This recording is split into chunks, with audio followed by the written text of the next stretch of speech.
I need the part numbers for these bulbs. These glass ones don't have them on them. I tell the boy at the counter, 2016 Tahoe, can I get the part number for the reverse light bulbs and the turn signal bulbs? He puts it in the computer. He looks at me. He said, what make is that? Man, I know I'm in trouble now.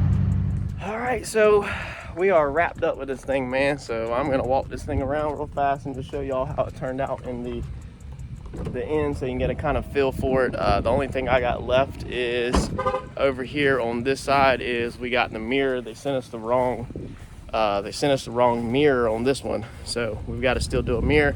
I contacted the eBay seller and he said, my bad, you know, they obviously just shipped out the wrong side, so he's gonna send that out this week.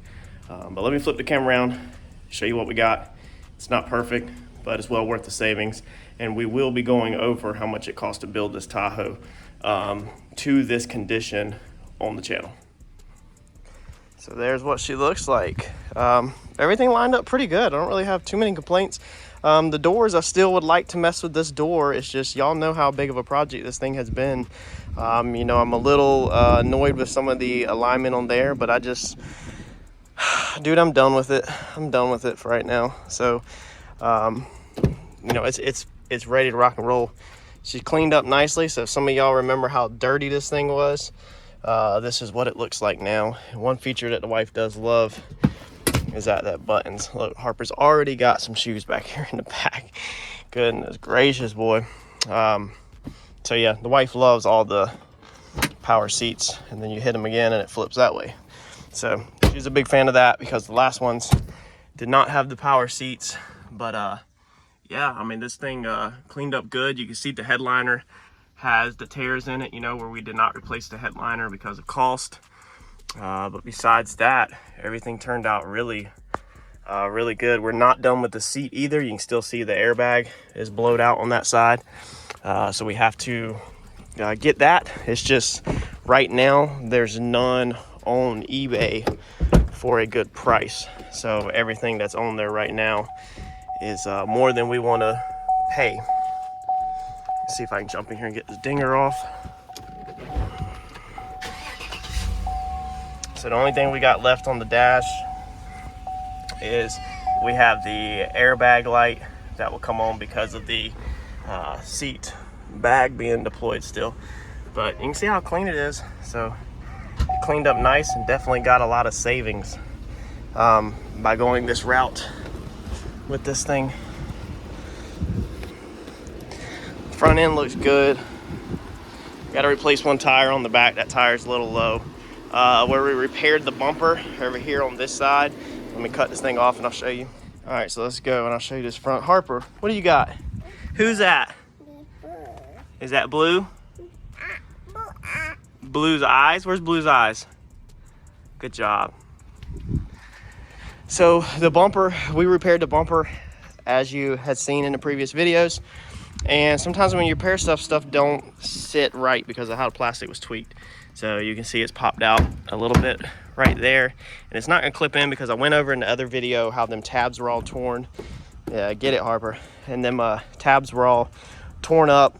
And it's kind of one of them situations where it is what it is, you know. But I mean, this is what you're looking at overall, the bigger picture. But if we want to get this right, which I'm sure in the future we will, it will line up right. It just we need a new bumper. So the tabs, there's nothing left there to really clip into them. I mean, of course you could put a screw through it, but dude, we're not putting a screw through a 16. So yeah, I've got the little piece for right down here.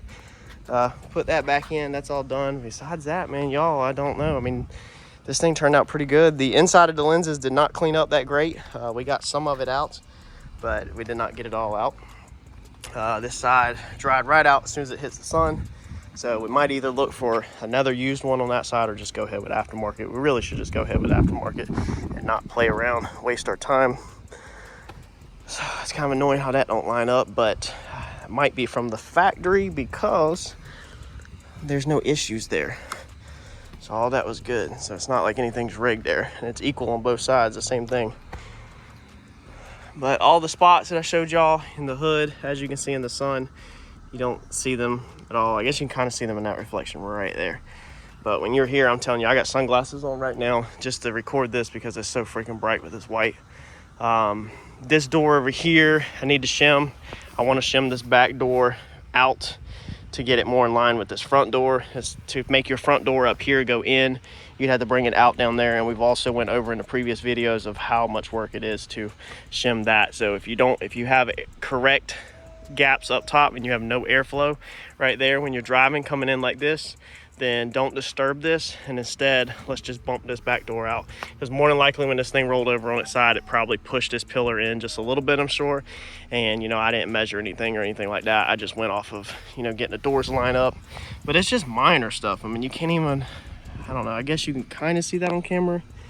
It's hard, but like, I mean, in person, it just little tiny things. But I mean, for a vehicle that rolled upside down on its roof and pushed in both sides, I mean, you can't be but so picky, man. You know, I'm gonna do the breakdown for y'all of how much money I saved on one of these things. I gave wife the TKM sticker and she didn't like it. She wanted it. She said, no, why'd you do that? She said it's gonna mess up her vibes because she's gonna have the mom life decal. I said, man, we gotta throw TKM on that thing. She said, I'm not allowed to put a paint and paper hustle on it. She said it's either paint and paper hustle or the TKM. So TKM might have to go if I get some paint and paper hustle decals. But yeah, I mean, I don't know. Y'all remember the gouges in the glass? They're still there. So we replaced that trim piece, brand new. You got some gouges in this plastic right here. You know, it's kind of hard to see. There you go. So some of this stuff, like even on camera, like I actually have to work to show y'all these flaws, you know? I mean, it's not like I can stand back 5 feet and, you know, you see the flaws. I mean, I have to point them out. So that door definitely irritates me up there. The alignment, I probably will definitely work on that one. I want to bring this one up some more so the body lines are right. But I also have the Harper. What do you have? Yeah, them are Harpers, but why do you have Daddy's freaking loafers? Goodness gracious. But I dropped the striker earlier. The striker was up higher where when the door was closed, everything looked beautiful. But it kind of drug on it. We went over that in other videos also. I've gave y'all so much information, it's ridiculous. So I dropped my striker to get rid of the dragging, but then that lets the door drop down a little bit. So really what needs to happen is striker needs to be bumped back up just a touch. Bottom hinge needs to come this way just a touch, and then that will be perfect. But again, it goes back to, we went over how much a pain in the butt this stuff is to do these front doors, being the hinge bolts are hid behind the fenders. So it's just an absolute freaking pain. So when you get to this point and you have as much time in it as I do, you honestly just get sick of it. Right, Harper? We're ready to hang out, right? Give me a high five. Are you ready to hang out with Dad? Yeah. Yeah. Say no more Tahoe. Are you ready to hang out with Daddy? Yeah. We're ready to work on the Maverick. So we got the Maverick over there on the side of the house. Are you ready to work on the Maverick? Yeah, so we're sick of this Tahoe. It's a daily driver beater. So let's get at it, Harper. So a little bonus if anybody actually stays to watch the whole video. I decided, we just got back home from taking the car back. I decided to go ahead and just shim this thing out. If you look back here, you can put some washers behind there. So that's in theory the same thing as moving this hinge this way. It's just a lot easier to undo these bolts, and you'll lift up on this door, slip the washers in there, and then tighten it back down. And what that does is that shims the door up, and then you can, just like with the torque converters and stuff in a race car, you can get different size shims, you know, to make things line up. So now our body lines are correct side to side. They look the same, so it's a whole lot better. Everything matches up top, everything matches there. But of course, then when I went to close it, now the striker was hitting on, let's see here, the bottom side, I think. So I had to move the striker back up. So these things just take messing around with, man. Like, they take a lot of time lining up these doors. You know, it's just like with your Fox body project or your old school project or whatever. So you can get this stuff right. It just takes the time. You know, that right there shows you that you can get it right. So I want to shim out this back door over here next. I'll probably go ahead and do that while I got a handful of tools out here this afternoon. This back door is going to be a little easier to shim out. What we'll do is we'll come in here on this one, and I'm going to bust these loose real fast with 13s and put 2 shims behind them to just kick that top out. You're messing with these shims and stuff, just like anything else, especially when you're rebuilding cars. If you mess with one thing, try to get you out of the wind. When you're messing with one thing, it's going to mess up something else. So normally changing one thing is going to change something else. So like when we pull this door out a little, we put the shims in here, you're opening up your space between your door and your frame of your vehicle. So you might develop some wind noise. The farther you pull the door away from the vehicle, the less tighter the seal is squished when the door is closed, meaning you might get some wind noise. So now you have to drive again and check for wind noise again. And if you've developed wind noise and you can't shim out quite that far, you got to make an adjustment somewhere else. All right, so pulling that out that way now has made this striker a little tight. So it's grabbing on your striker right there. Your latch has got a little tension on it so you can feel it. But I think I'm gonna just let that ride until the wife complains about it, and then if she does, we'll adjust the striker because I like it pulled on that side nice and tight. So now you can see, looking down at it compared to just a second ago, that now we have all that right. So, and I don't think we're gonna have, you're more than likely to have wind noise in this area on a vehicle than on the back door. So I think we'll be solid, but that fixes them 2 mistakes perfectly. So like I said, you just you have to freaking put the time into these things, man. It's the alignment, it's the small details and aligning up panels, and sometimes you can't get it but so much. You know, you gotta try to do what you can do. But besides that, all that looks right up there.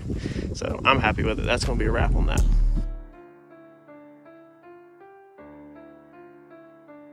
This is how we put our seafoam in our upper part of your motor. Normally you can suck it in through the vacuum line, so we use like the brake booster line, but this one had a sensor on it over there, so I didn't want to run it through the sensor. Mike uses a spray bottle and just kind of squirts it in here to turn it into a mist, but you don't want to open up that butterfly, being this is a drive-by wire throttle body. You don't want to damage all them components, so we're just going to pour it in here slowly. This is going to go through all the upper part of the intake to clean it out, since it was a rollover and it had oil in the air box. So that means motor oil will come all the way up here to the top of the motor. And so we're just going to get this whole bottle of seafoam down in here slowly and let this thing do its job. We got seafoam in the fuel tank, and that should clean this thing out really good, man. And then after that, it's got a little bit of a rough idle. So if this doesn't take care of that, just from all the motor oil being in the top of the motor, we'll go and put spark plugs in it. But this needed to be done anyway, since it was rolled over upside down. Now what we do after we put the seafoam in the intake, what we personally do is we let it sit in there for 10 minutes, and then we run it up the block and we romp on it a couple times. So you put your pedal all the way to the floor like you're at the drag strip, and normally you'll see big white, you know, clouds puff out the exhaust, burning that stuff back out of there. So hopefully it's done all of its cleaning. So that's just how we're done. Can you do all done? Can you do your hand signs for all done? No? That's a wrap. We're done with this thing. So I might touch up these minor stuff later, but I'm sweating. I'm over this thing. Like, comment, subscribe, share. I'll catch y'all on the next one. Thanks, y'all.